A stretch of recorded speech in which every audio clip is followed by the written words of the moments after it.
They said it was impossible. They said, you can't put together the most elite team of comic book reviewers on the planet and do, a podcast or something like that. Despite all that, today we can proudly announce. Yeah, they were right. We couldn't do it. So instead, we brought you the most vile, ignorant, unprofessional group of comic book enthusiasts we could find. This is Panel to Panel, the Game Rage Magazine comic podcast.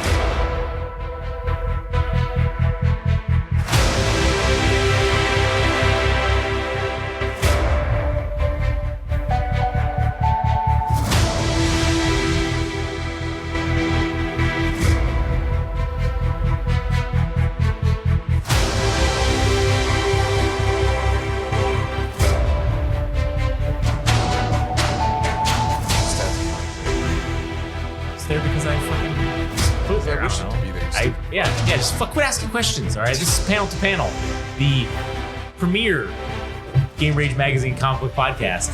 I would venture to say this is the number one Game Rage Magazine comic book podcast, all right? The only one. What the fuck you don't need to fucking tell them that.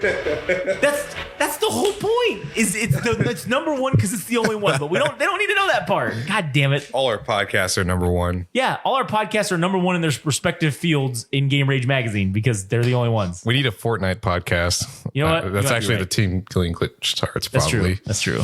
We're going to have a Fortnite episode, I imagine. Oh, yeah, we should actually. That wouldn't be a bad idea. Do a Lego Fortnite episode too while we're at it.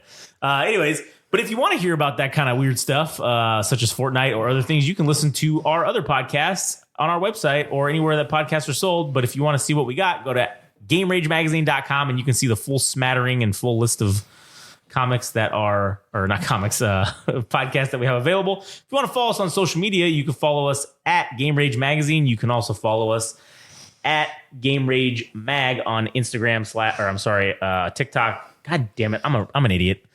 I'm trying to do too many things at once. All right. You can follow us on Instagram and TikTok at Game Rage Magazine. You can follow us on Twitter/X at Game Rage Mag. You can follow Adam at All Gas No Trash Official for all the wonderful musical, musings that he has. And shout outs to all the listeners of all the different podcasts and refusing to follow us on keeping that streak going. I would like to thank all of the followers who don't follow us, who continue to listen to the podcast, but don't actually follow us on any of the social media. What did we ever do to you? I know you have social media. You're a liar. If you sit here and look me in my eyes, look into the headphone and look into my eyes and tell me that you don't have any social media. You don't have a Twitter or an Instagram or a fucking it's TikTok or a Facebook or a fucking Meta, whatever else they got. You got one of those and you don't follow us. That's fine. But keep listening, please. And if you don't want to follow us on the social media because you don't want to be associated with our nonsense, that's okay too. But at least give us an anonymous 5-star review on whatever the hell you're listening to us on. That would be great if you could do that. We'd really appreciate it. Anyways, all right, here we are. Wait a minute. You're reading the trade I went paperback. To the wrong fucking one. I don't want the trade paperback. House of X. Why does this not? Number five.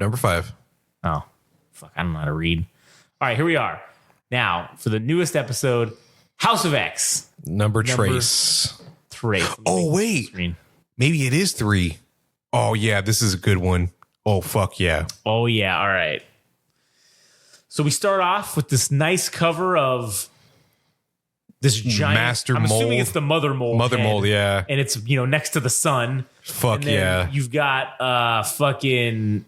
This is another fucking Star Wars-esque type fucking... So sweet, dude. It is super good, man. You got fucking Cyclops down at the bottom. You got Wolverine above him. You got fucking... what's her name? Phoenix. Jean Grey. You got fucking, Nightcrawler. Nightcrawler holding a giant-ass fucking claymore. Like a big-ass fucking sword, man. Ready to fucking pound ass. And then I think that's Moira, right here.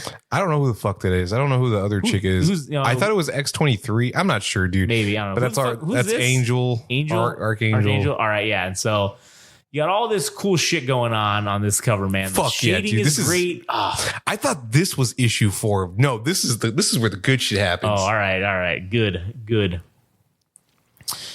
So we start off with a quote always, and it's, "You make me so proud in italics." Professor X. Oh man, you know some. You already know some bad shit's about to go down. And we get to Krakoa, Cyclops. Now, interestingly enough, we don't get an X to the whatever to reaffirm what period we're in. For the present. I mean, it's I think it's implied it's the you present. You mean it's X to the 0th? X to the I just said that because I wanted to say 0th. Yeah, I think it's X to the first power. Maybe. Anyways, so Cyclops is here. He's basically saying it's done. I got a team. All good mutants. They're down for this mission for what it is. They know that what the stakes are and the risks. They get it. They got it. They're good. So now we have old fucking all-powerful fucking Charles Xavier here. Interesting pose, dude, because Magneto's closed arms, but then you have Xavier with an open stance, I suppose, and he's got that weird Mona Lisa smile that feels cryptic and somewhat nefarious. Yeah. Makes you uncomfortable, even though they're on a mission to make mutant kind the surviving species on planet Earth. Indeed. So Professor X or whatever starts saying, "Such a brave face you're wearing for me, but I can hear the fear in your mind, buddy. I can hear it." And so Cyclops replies with, "Well, is it wrong to be scared, or have doubts?" And he says, "Of course not. You've always been that way, but what matters is to overcome it and doing it for your family, man. Doing it for your fam, player." It's a very Jim Jones-esque. Oh, yeah. Just drink this Kool-Aid right quick for me. So then he tells him, "You make me so proud. And let me put your fears to rest, my son." How fucking God complex is that? Yeah, for real. You're not going to die. I won't allow it. Just when you think the God complex was at 10, oh no, it got took up to 15. What do you mean you won't allow it? You don't get to decide that, motherfucker. So then Magneto chimes in, "For the righteous can never truly die. Oh, can I get a hey, man?" Oh, man. Very preachery. What is it? Mega church fucking Jules in Pulp Fiction. Oh, yeah. Ezekiel 25:17. "For the righteous can truly never die, because I may walk through the hell's depths, but God will light my way." So then he says, they live on, transformed to something immortal by their mighty works. And they're just fucking hyping him up to die for the cause right now. Yeah. This is exactly what it seems like they're doing. I might fall for that, dude. If somebody told me all this shit, I'd be like, yeah, I'd do it. Yeah. I'll die for this. So then Cyclops, looking back as he's and then he says, "For you to die, you would have been forgotten. That's the only way you truly die. And no one forgets the founder of a nation." And then he's just like, "All right, we need to go. I'm already at max hype level to die for this, so let's go. Let's get this over with." So then the team is assembled. It's, as we said, all the mutants on the cover, seemingly. And then he says, "All right, apparently a group of rogue human scientists called Orchis is building the ultimate master mold, the mother mold, in orbit around the sun. We have to destroy it before it comes online." And so then he continues on saying, "And yes, this hell of a nightmare machine that produces mutant death factories is bad news. The real danger here is we think it's going to lead to a technological paradigm shift, a Nimrod. So off we go.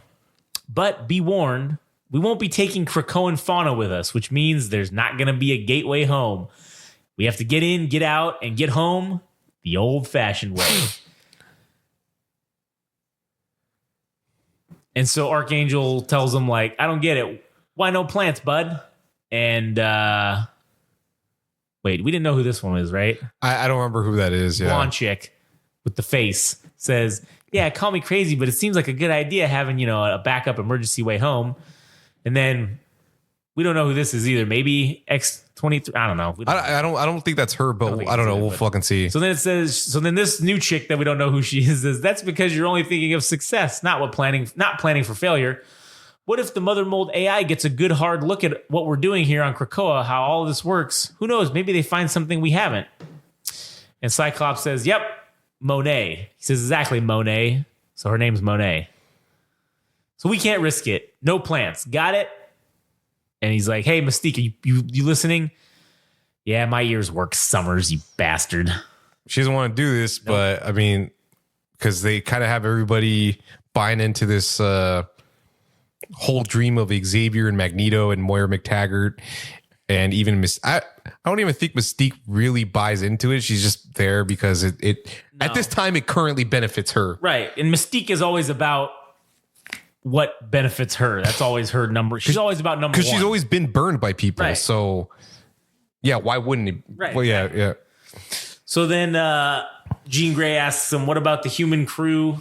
And he said, and Cyclops says, well, the mission is to stop the mother mold no matter what, but we want to keep casualties to as close to zero as possible.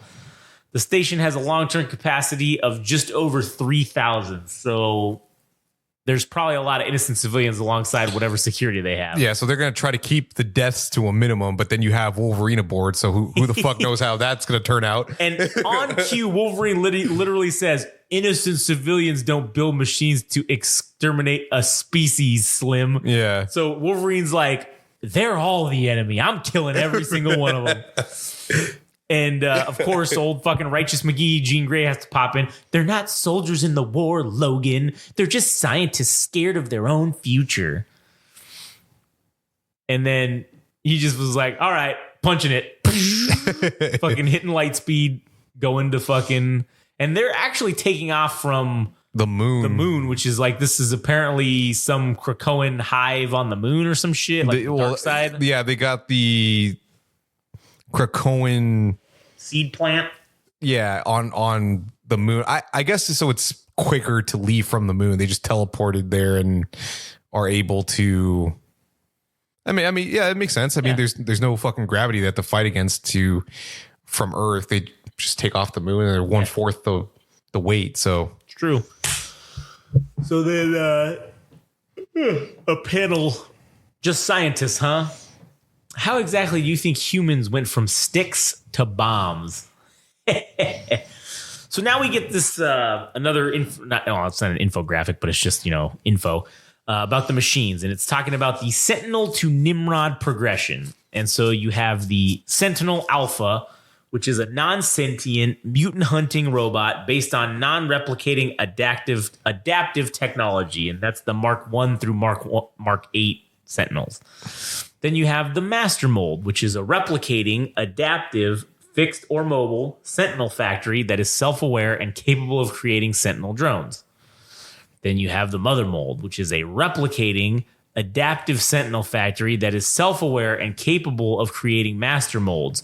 While a Master Mold is incapable of improving beyond its ultimate Sentinel state, it's theorized that given enough time, a Mother Mold is capable of producing purely adaptable machines based on nano Sentinel technology. Fucking crazy, dude. That is fucking crazy. That this Master or the Mother Mold creates other Master Molds that once they're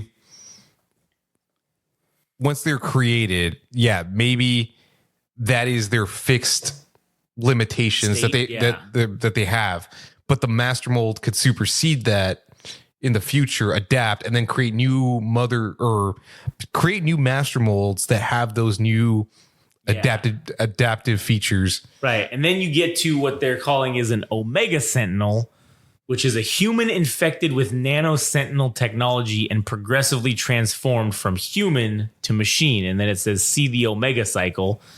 And then at the bottom, you have the Nimrod, which is a pure nano Sentinel construct, anti-mutant, adaptive, self-aware, self-replicating, virtually indestructible. Yeah, which is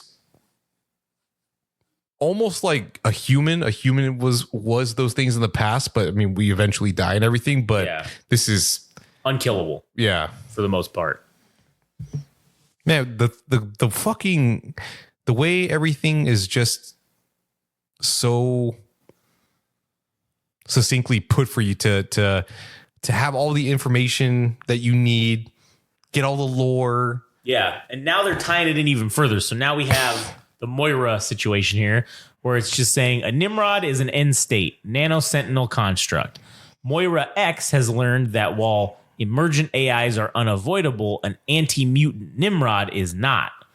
It is a product of a particular intent manufactured for a purpose. Moira X and Apocalypse theorize that a Nimrod is the primal threat to the long-term survival of mutants.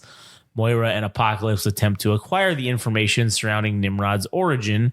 Apocalypse acquires the incomplete Nimrod origin files, X to the second.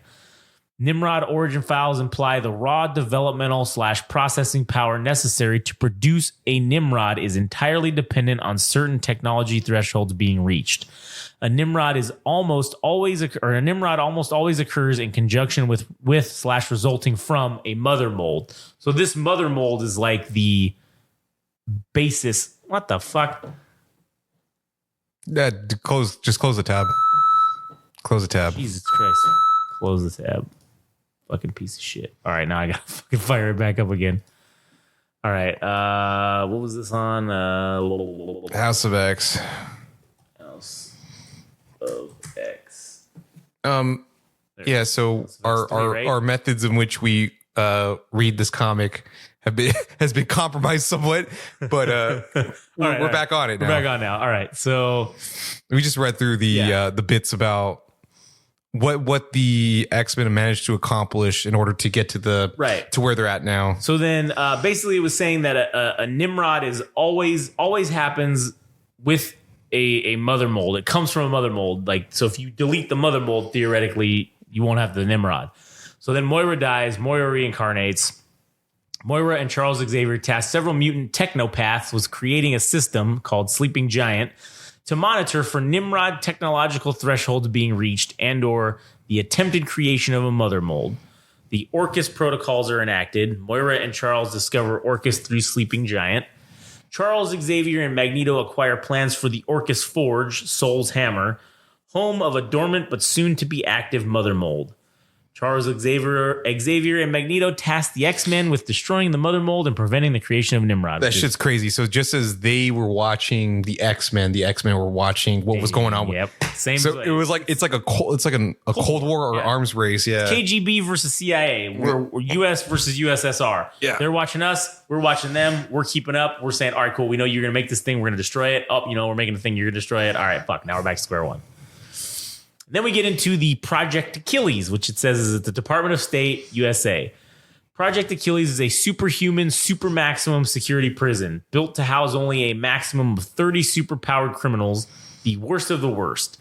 Achilles has all the necessary components on site to comply with all legal and extra constitutional requirements. Interesting they worded that.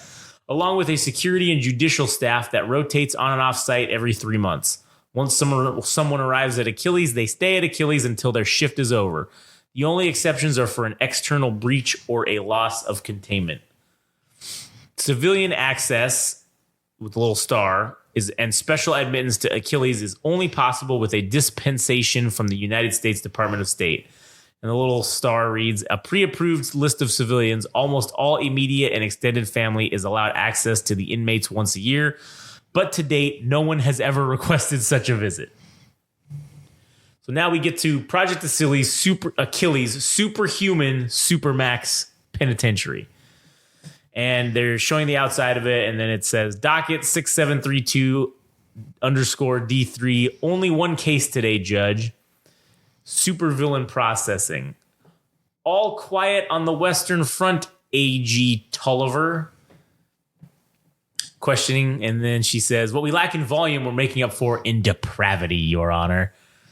The defendant is charged with felony breaking and entering, felony assault, felony theft, 2 counts of manslaughter, and I swear to God, if bad manners were something I could add to the list, I would. And then the judge says, well, I think everyone knows how I feel about social graces. And what about you, counselor? Do you have anything to offer on behalf of your client before we begin today's proceedings? And then this is like a fucking public defender shit ass attorney. He's like, just one thing, Your Honor. A motion to dismiss based on the fact that my client was an unwilling accomplice and had no idea what was his intentions. His companion's intentions were. But we'd argue that you've got the wrong man. We got the wrong guy. And then the judge is in like this 12-foot tall fucking like podium that he's at. He's like, it's like a throne basically to display the superiority of humans over and superhumans. He's also a judge, but he also has a shoulder holster firearm, so ready to fucking unload if any funny business happens. This is America, the justice system, like in a fucking way. Yeah. So he says, it's a good try, counselor, but unfortunately for you, we're charging your client under the government's new 12-strike rule, which, as you know, supersedes intent. So motion denied. Anything else? No? Then let's get on with it. How does he plead? Fuck, is it Sabretooth? Yeah, it's Sabretooth. Oh, fuck he says, I'm guilty, meat. And then he just spits and he says, I definitely got bad manners. And he's like chained up or whatever. And the judge says, and the other charges? And he says, yeah, I did those too. It ain't like it's going to matter. Ain't no place ever been built that can hold me. And if we were really being honest, it's not like I'm going to sit here and let you judge me anyway. And he's like, you think chains can keep me from making your insides your outsides? Because let me tell you, they can't. And he starts smelling and he's like, you smell that? And then his attorney's like, huh, what? And he's like, jasmine. And the attorney's like, well, what is that? What does that mean, buddy? He's like, it means you're fired, counselor. And so kicking in the door, fucking, well, what have we here? Looks to me like the monkeys are using tools again, Ms. Frost, playing at Civilization. And then she tells what are these two chicks' names? The Cuckoo Sisters. The Cuckoo Sisters. And then she's like, young lady, how many times have I told you we only use our mutant names in public? So I have to insist you call me White Queen. Yes, ma'am. In good fashion, too. I mean, both of them are dressed to the nines. She's got this baller ass fucking X-Men medallion thing. Oh, yeah. This fucking like mink coat that she's wearing. And the judge is like, what the fuck is this? Swag. And then she's walking in, just swagging in the wind, man. There's no wind, but she's swagging in the wind.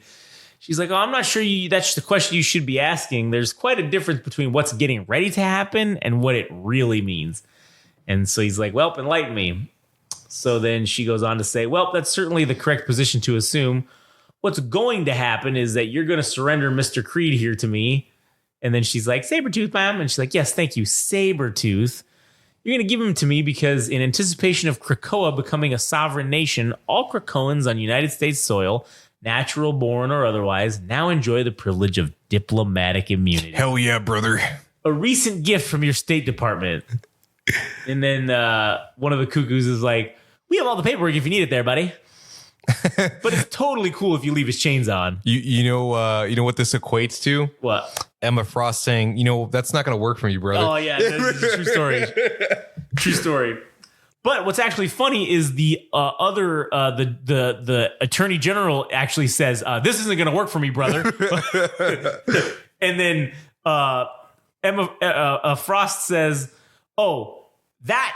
it doesn't work for you? That doesn't work for me, brother. So now I'm undoing that and fucking basically saying you can go fuck yourself.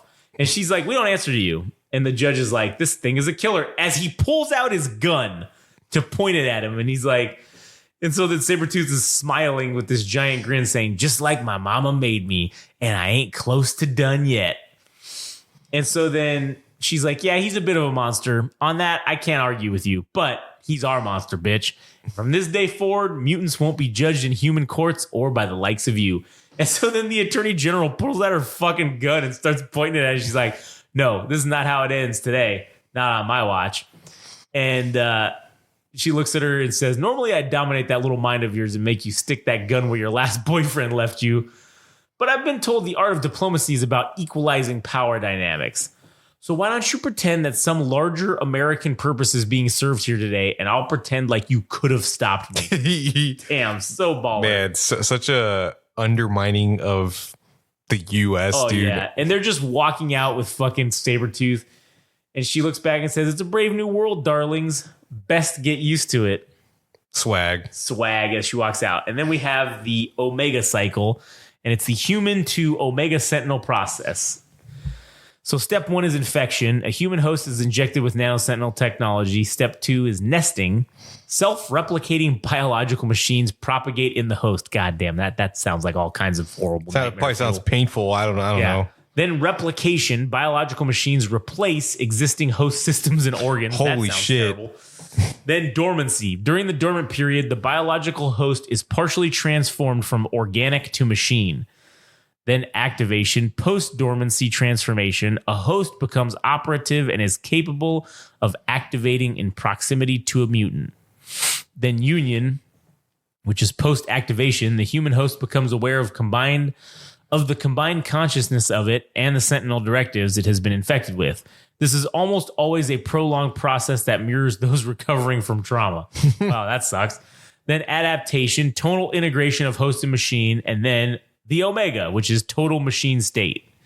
It's got this little 1 through 8 step. Well, what's the beginning process? It's called infection. Okay, infection. Yeah. I think there would be a more polite way to call it the alpha step or the infection. Genesis. Yeah. Yeah, that'd be crazy. So then now they're here back. It's the X-Men back at the old Orcus Forge, which is right outside of the sun. And somebody on the inside is saying, "You think this is still a mistake?" And talking about self-preservation is completely rational, Dr. Gregor. It's the panic it produces where errors get introduced. And then they say, "Oh, you think we're panicking? I think you built a mother mold that breeds master molds. The second you lose control, it's hard not to see this entire planetary system covered in cold, emotionless gray with not a single pink fleshy bit in sight. After all, they know where mutants come from." So basically alluding to the future of, they're just going to take You're over. inviting, you're basically opening Pandora's box by maybe the master mold creating a dominant force within the universe. Yeah, exactly. And then taking over basically and killing everybody. So it's a fair point, which is why the Forge was built with these control collars. So if things do go south, Omega, so does she. Right into the heart of the sun. So they're going to dump this thing right into the sun. That's it's like a plan. Yeah. And so she says, "How long before she wakes?" Well, we could wake her up now if we wanted, but even at the exponential rate she's learning, she still has a while before we're comfortable that she's evolved past the Heller Faust line. Oh, fuck. I don't even know what that I don't know what that is either. But she says, "Good. Who needs an AI that's a potential sociopath? Are you little problem up here? What is it, dear? We got incoming. Looks like from the dark side of Venus, then used the planet to slingshot toward us. We didn't even pick it up till it was 25 million miles out." And then they ask, "Friendly?" No, absolutely fucking not. It's a modified Shi'ar class scout. Only one possibility of who that is. The fucking X-Men.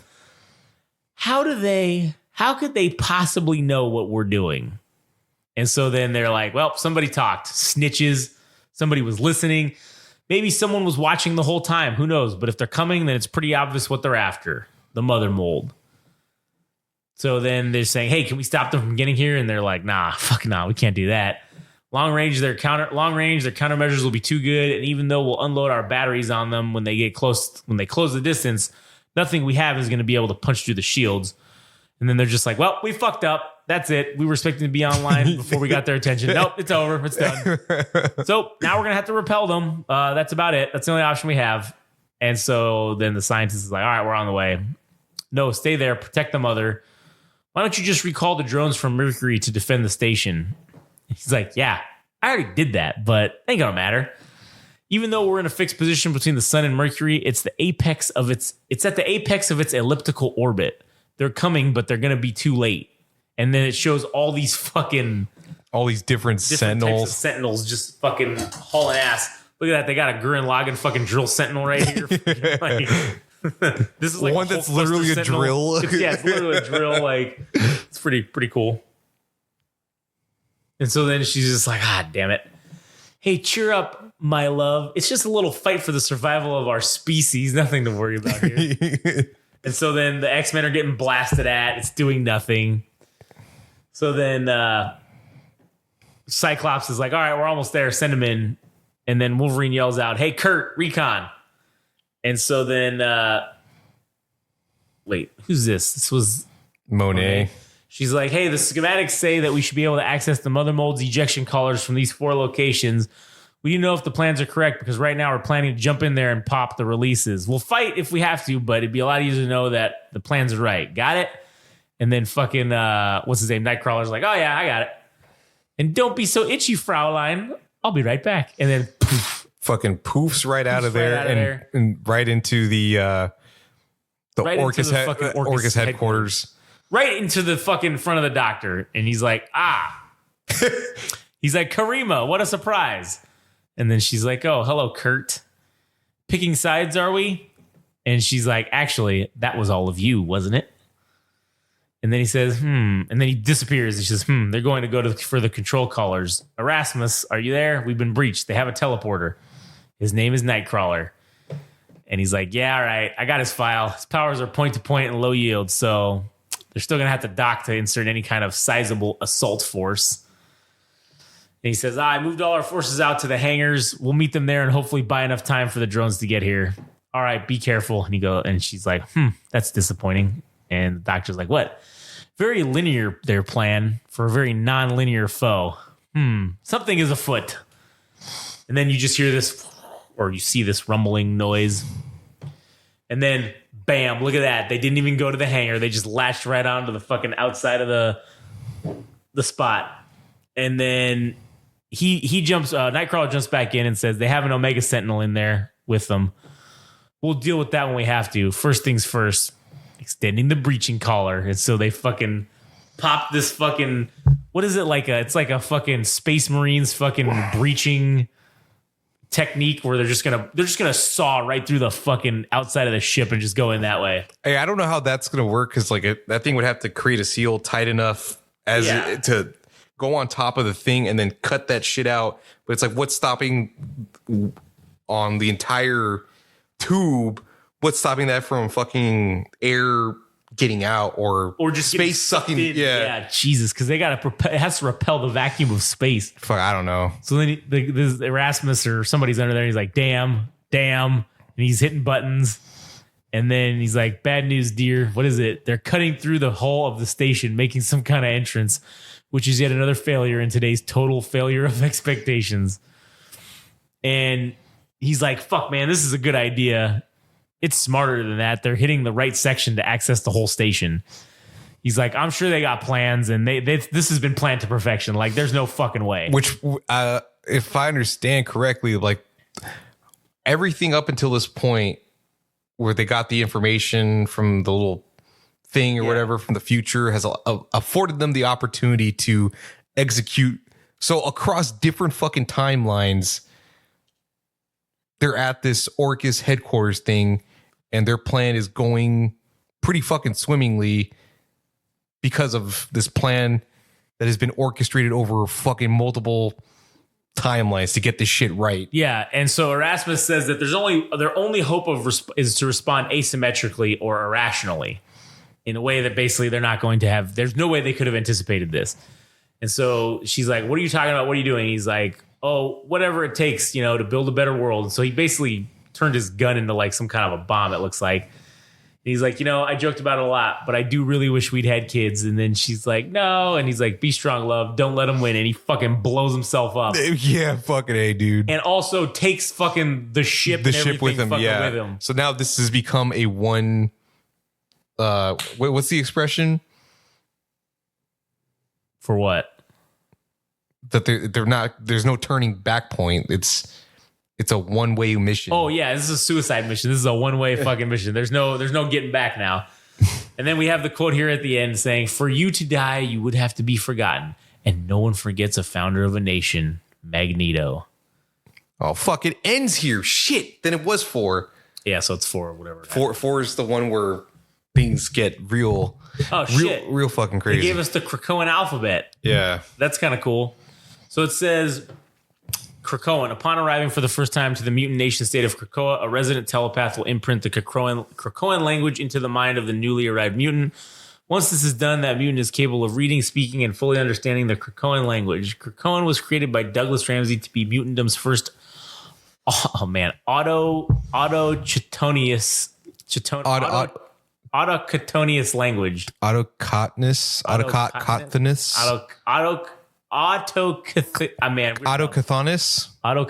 maybe. Shit, man. Yeah. Language. It's important to note that Krakoan is a manufactured language and not the native language of Krakoa, the living mutant island.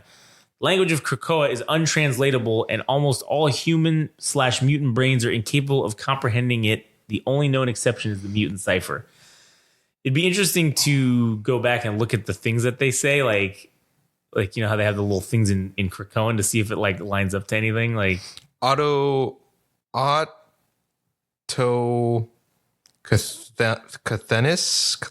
Oh yeah, that's a fuck. That's a word. Let me put that up. Autochthonous. Man, we weren't even close. Man, we were fucking way off. Man, we're so dumb. Originating or formed in the place where found. Indigenous. That's a fucking hella specific word for one thing. That's a $97 word right there. Goddamn, Jesus, dude. Man. The vocabulary on Jonathan Hickman, man. It's making us smarter just by proxy, just because we're reading it. Goddamn, man. I mean, what was this dude? Why is this dude writing comic books? He should be writing like fucking theses. Yeah, true. Thesi. Man, what is the proper plural of thesis? Is it just thesis? Theses? Oh, I think it's theses. Theses? Like feces? You want a feces? You want a theses sandwich? But shit, man, we've had all this buildup. We've jumped through all these different timelines to get to this point, and now the plan is actually being put forward to stop the master mold, and we don't know what the outcome is gonna be, because the ship for the X-Men has now exploded, seemingly making it a one-way fucking ticket for them. So It's like, how the fuck are they even gonna get back? And you know what, now that I think about it, because Kurt's power is based on his memory somewhat, like he has to know where, I think he has to know where he's going. Oh, in order for him to teleport. So it's like he has to walk through an entire room before he's gonna, like if he were to go to another country, if he wanted to end up back here, he already have to know what this area looks like. So I think possibly there's a flaw in maybe Jonathan Hickman's storytelling. He's never been inside there, so how would he have been able to teleport there? Well, shit. I mean, unless they got the schematics based on the information they got from the Moira McTaggart, that maybe the current Moira McTaggart, that he was able to look at that and get an image. But the point I was getting at is that, unless, I don't remember exactly how his powers work, but if they were to kumbaya at the very end in order to get out, like couldn't they get back to Earth through he could just teleport? Like, couldn't he fucking do that? Because that's kind of a hole in the storytelling, it's seemingly a one-way ticket. Well, we don't know that's not what they're gonna do. Well, I mean, you would know, but I don't know that that's not what they're gonna do. I mean, what if they do that? What if they do teleport back and that's how they get back? Because that would make sense. I haven't read these last couple issues that we've been reviewing. So I forgot. It's basically like you don't know. Yeah. So that's what I'm saying. Maybe they do that. Maybe that's how they get out of this. Maybe that's where the storyline takes them back so they can live. I don't know. But yeah, this issue was fucking great. Every episode's been a banger, or every issue's been a banger, man. It's all progressing the story forward. There's no wasted motion here. There's no wasted panels. There's no wasted dialogue. It's all pushing everything forward towards whatever the inevitable end is going to be for this. We got to follow up on Sabretooth, which was seemingly a thread that was potentially forgotten about. Yeah, I thought they were just going to fuck off on that. But again, it does seem like it's pointless. Like, you don't really need to know about this, but it builds the story of the world. It provides now what's happening outside the world as all this shit's going on. So it provides context. Oh man. And then it also kind of displays like where the mutant nation of Krakoa where it stands in the world, because now that even Sabretooth committed murder probably multiple times, he has diplomatic immunity, so he's going to be held by the laws of Krakoa and not human law, which is pretty crazy. And man, what a firm step in the ground for mutant kind to just walk into wherever fucking Sabretooth is being held and to say, you don't get to dictate what happens to them. We're fucking taking him and we're going to judge him by our own fucking laws, which is probably going to let him go scot-free. Yeah, of course. That's maybe, but we'll see. Yeah. But man, shit. I love this cover. I love this cover so much with the giant ass master mold in the background. And then you got the whole squad, the Suicide Squad that's going into this mission. I don't know who that other chick is. I wonder what her rogue, ability. the thief looking one. Yeah. But what a team to assemble. You got Jean Grey, Wolverine, Cyclops, and Nightcrawler. That's already a powerhouse of a team, just so in and cool. of itself. It's so cool. Then Wolverine's got his brown and yellow garments on, which is cool. It's a cool nod to the past. Archangel, man, just good shit all around, dude. Fucking Pepe LaRose, man. Everybody looks so badass in this comic, man. Yeah, man. They know what the fuck they're doing. They know what the fuck they're doing. They know what the fuck they're doing, man. And I just, do these guys ever get back together again and do other shit? Or was this like a one-off? They're not going to be. I could barely remember what happens when the ongoing X-Men series starts again. I don't remember what the team was like after that. So I couldn't really tell you. So, do you know how it works? Like, are they on like contract with like Marvel, or like, do they just do like whatever they say? Hey, we want you guys maybe to do this, and then like they do it, or is it like, I said contracted basis? So what do you mean? Could somebody like take these guys and be like, hey, DC could be like, hey, we want you guys to do like this new Batman or something. Like, would you be interested in it? I think you're locked up for. So you're like in a contract with like whatever company you're working for. Yeah, I mean, shit, you might be on I think. If I'm not mistaken, you could be contracted by Marvel or DC, right? On a book.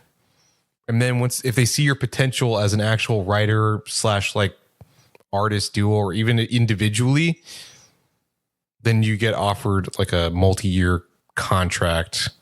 But I think you can go between the two. I mean, everybody eventually does go between the two anyways.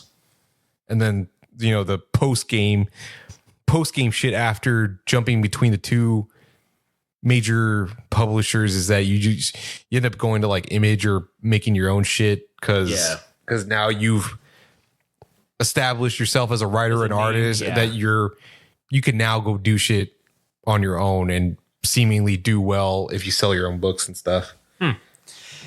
Very, very interesting. Well, anyways, man, what a good time, dude. What a good fight. You got anything else to add for this one? No, I just can't shake the fact that, I mean, very rarely do you get a comic book that's so consistent, especially one that is supposed to be the beginning of a new X-Men era. 12 issues and not one of them has been bad. They just continue to add to the stories and the characters are awesome. And then just the abstract portions, the things, the historical references. I mean, shit, I gotta look up that whatever Keller foul line, whatever.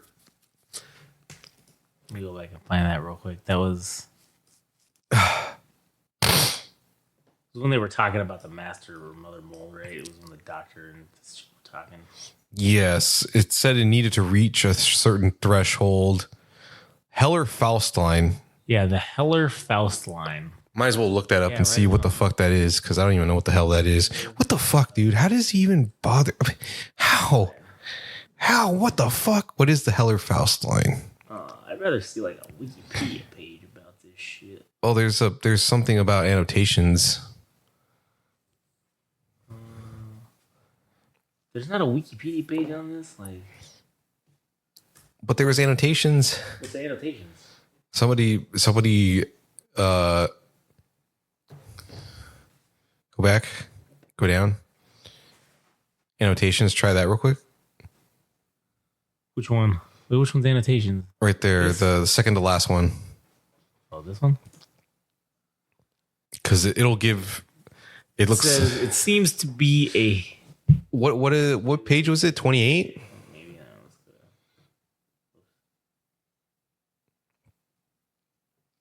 it's the closing quote. Heller-Faust line. Seems to be a Hickman invention, but it's clearly something to do with ethical standards in AI. Oh, okay. So it's an original thing. All right, well, that's cool.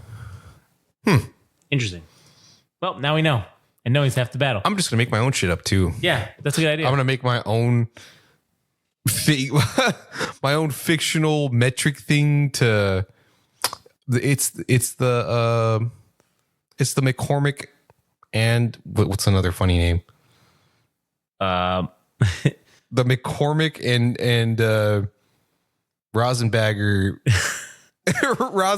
Mendoza line or something. The McCormick Rosenbagger Mendoza line. We're gonna use work on that. We're gonna workshop that. Yeah, we're gonna workshop that, but we're gonna come up with its application. Yeah.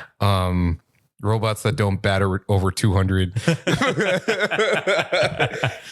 Oh yeah. Fuck yeah. Anyway. But anyways, yeah, dude, super cool to just touch up on these books again. And I mean, fuck, man, even I'm being surprised, even having read the book, at least once, but having been away from it long enough, I'm still being astonished. Yeah, indeed.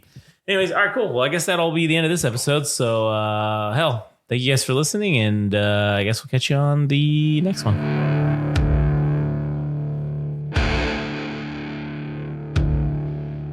That was Panel to Panel, the Game Rage Magazine comic book podcast. Thanks for listening. If you want to know more and follow along, go to Instagram and TikTok. Follow at Game Rage Magazine. If you want to follow on Twitter/X at Game Rage Mag. Tune in next time.